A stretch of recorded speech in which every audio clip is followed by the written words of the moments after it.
Hello and welcome to the Mechanics of the Lineout. Here with Liam from the Manawatu Turbos, who is their lineout caller, and we're going to have a quick chat about lineouts and how that all kind of works. So good evening, how you doing? Good mate, good. Looking forward to the Run Fully Shield? Looking forward to it mate, yeah. Tomorrow night. So I was listening to an interview by George Kruis, and he reckoned he had 50 lineout calls when he comes up to the lineout. Is that kind of a normal number, or does that sound crazy high? Sounds pretty high to me, mate, but I guess we don't have that many in our team. So how many calls do you kind of have for each line out? Just or just over. If you're walking up to a line out, how many options do you have in total?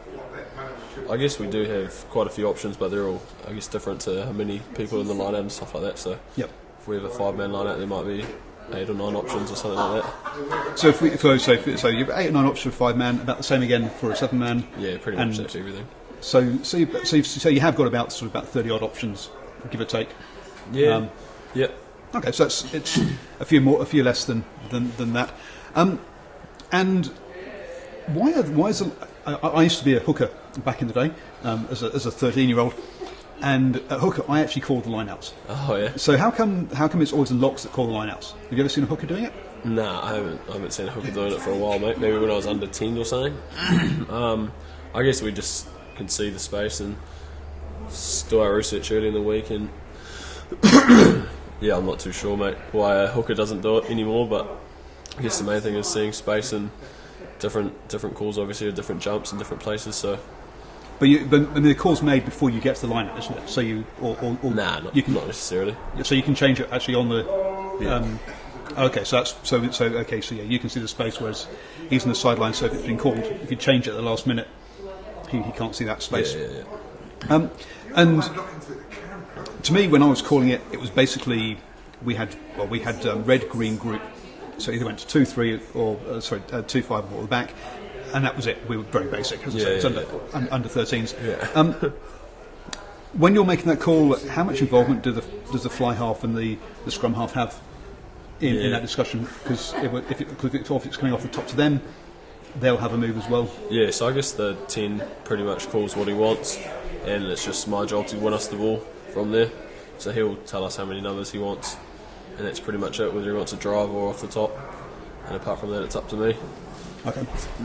So it's simple as that. It's simple as whether he just wants it quick or whether it's or drive, and then everything else comes down to is your kind of choice. Yeah.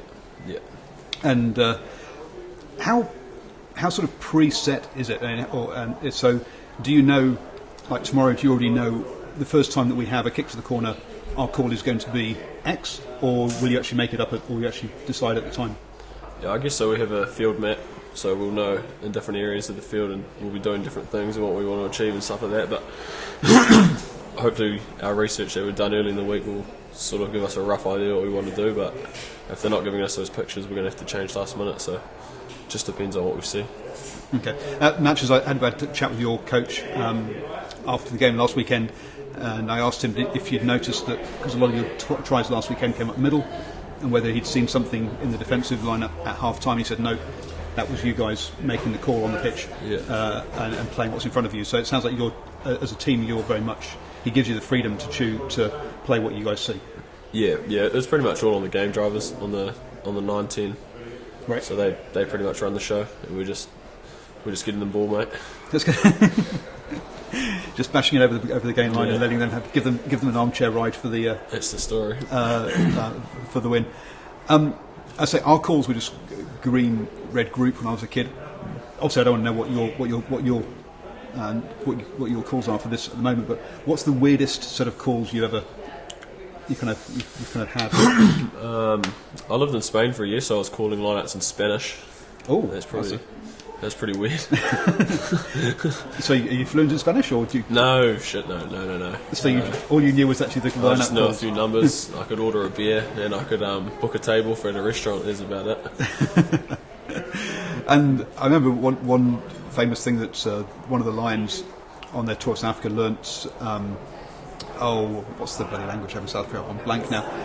Learnt Boa so that they could understand the lineouts. So you guys don't ever sort of switch and have switch another language just to fun and try and play with people's heads? Nah, some of the boys struggle to get our own line-out calls, mate, let alone change the language on them. So cool, thank you. And as you go, so basically it comes down to, there's about 30 odd calls, and it's it's all run by that 10 and 9 and 10, and if they want it off the top or driven, and then otherwise it's down to this guy. Thank you very much for your time. Cheers, thank you. Cheers.